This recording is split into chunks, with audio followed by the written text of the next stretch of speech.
microphone up here.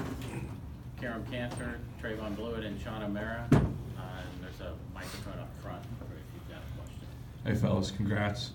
What was your reaction when Ernie Johnson slipped up and let out that you guys were the A1 seed?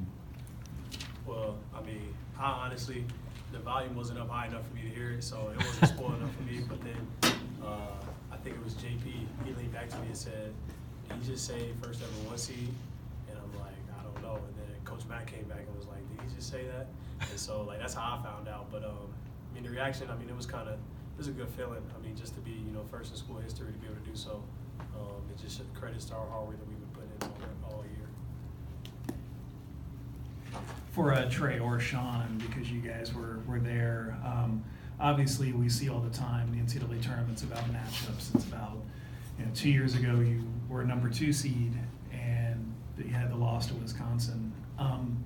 That game tends to come up a lot. When we hear about that game even 2 years later, how much does it resonate for you? And now that you've got a high seed again, and here you are back in the NCAA tournament.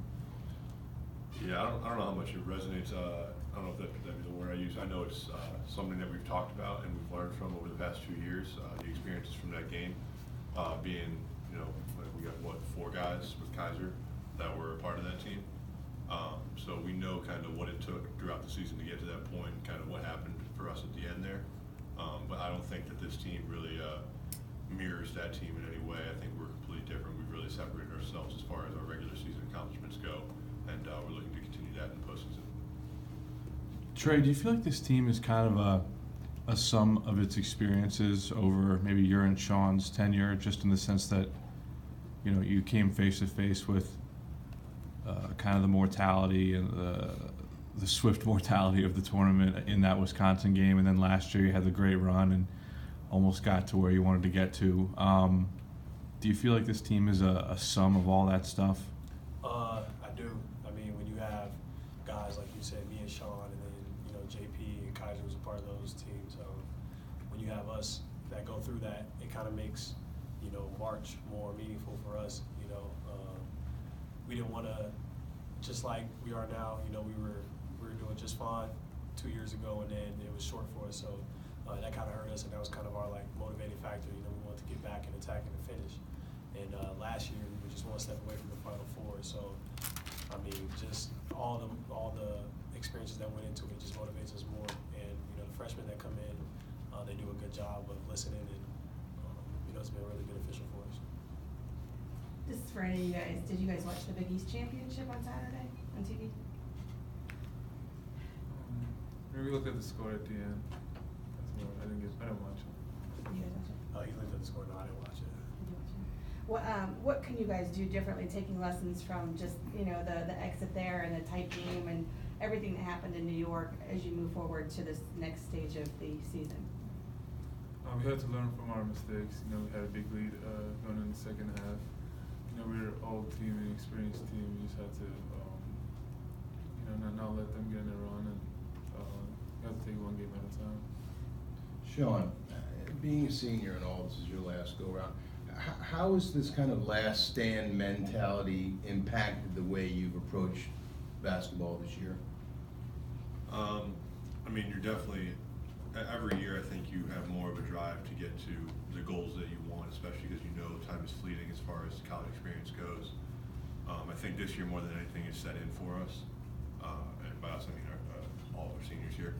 But I think that we still know that we have more basketball to play. We have at least 1 more game, and ideally we want to play 6 more. So it's just kind of we're just ready to take it 1 step at a time, 1 night at a time. Karen, you've come from the relative obscurity of the Horizon League to a point in NCAA tournament basketball where it literally does not get bigger than this. You guys are a 1 seed. To go from where you were, I guess a year ago today, to today, how do you put that into words? What is that? How have you experienced that? I'm really excited for the opportunity, and this was one of the big reasons why I came to Xavier, to be able to play in the postseason. Being a one seed is great, first time in Xavier history, so it's new for all of us.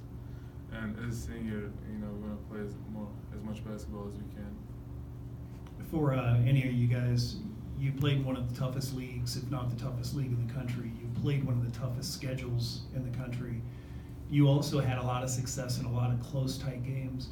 How do you view your how prepared you are for the NCAA tournament because of the experiences you had this season? I mean, like you said, we've had a lot of close games this year. We've had a lot of really kind of brutal games as far as, it goes one way or the other at the end of the game. The Creighton game in particular stands out. Providence and Big East tournament stands out. So we've kind of had it go both ways at this point. And I think that we've learned from the losses have had. I think that those losses alone have also driven us to bounce back even stronger the next time. And really, I think at this point we know, it's over if we lose one. So it's, we're going to be even more focused on whatever little detail it is that game that's going to get us to that point, because that's all basketball is at this level, especially in the tournament. It's, minor details. It's one or two possessions that separate a team. Trayvon, back to the senior thing. Given you've been together with these, not Karam excluded, but the other guys for 4 years, how much have you played for your teammates this year, given this is your last go-round, than you might have in previous years? I mean, from the moment we started, practice was the first time I played for my teammates. Me, JP, and Sean, we've been through everything together 4 years, the highs, the lows. So, we came in 6 deep, and now it's 3 of us. So I feel like that makes us closer in a way. And like you said, this being my last go-around, you just want to take advantage of that. And so, every minute, every time we practice, it's always playing for them. I sacrifice. I give blood, sweat, and tears for them just because I want what they want just as bad as them. So, I've been playing for them ever since the start of the year. Sean, you guys are the 1 seed in the West. UC's a 2 seed in the South, but you'll start at the same site in Nashville. What are your thoughts on that, and knowing that probably for both teams you're going to have a contingent of the crowd rooting against, you'll have UC fans rooting against you as much as they'll have Xavier fans rooting against them. What are your thoughts on kind of having that atmosphere? I didn't even realize that until just now, but no, it's honestly, I think we got a lot of experience with it in the Big East tournament. I just remember that as that game was starting to go a little south for us in the second half, and they were fighting back. The place just felt like it kept getting louder and louder, because as you heard, Villanova fans started cheering. Everybody on the other side of the bracket, Butler fans started cheering against us, and so we kind of see that experience, and it kind of brings me a little bit back to Gonzaga last year, playing out west against them. So we've been through a couple of adverse environments, but I don't think in the end it really matters as long as we take care of our own business.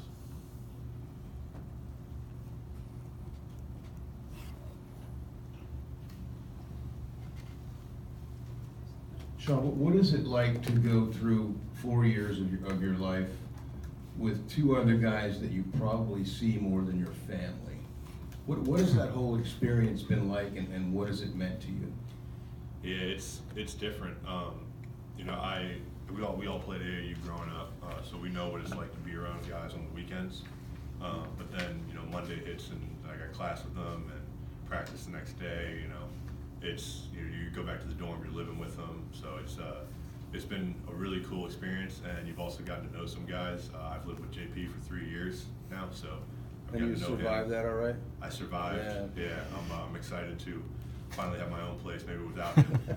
But no, it's been a really cool experience getting to know these guys. Like Trey said, we've gone through so much, being a class of 6 coming in, and now being only 3. We fought through a lot of stuff. We've had a lot of high and low experiences. We've had a lot of history here at Xavier, and we're hoping to make some more. Trey, how was Chris's new place?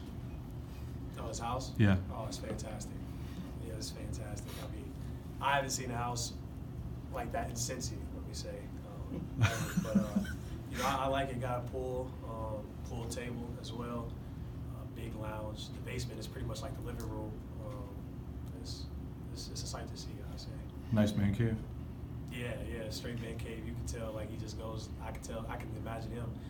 After games that we have, bad games or something like that, just going in there, shutting the door, and we'll talk to none of the kids or any of the wives, and just watching film, just writing down what he's going to yell at us tomorrow. Seriously, facing the winner of a playing game is, I think, a little bit of a different experience for you guys. Preparation-wise, how will you handle that? Will you watch that game? I mean, I think we'll watch the game, but you know, going forward, we're focused on ourselves. You know, just trying to get better. It's just as if we had the whole week off and we played a team on that next Monday. We focus on working on ourselves, you know, sharpening up what we couldn't get done down in New York. Anything else? I have a question. Didn't you guys know anything about NC Central or Texas Southern? Have you paid any attention to them? I know you're busy, so you may not have, but. No, I think coaches are really cutting up film. I was actually just upstairs with some of our managers and other guys, our film guys, coordinators. They were chopping up, you know, all kinds of games that we'd never heard of against teams and stuff like that. So as it plays out, I'm sure the coaches will really figure out what we're going to do and just relay the information to us. Thanks, guys. Thanks, fellas. Thank you.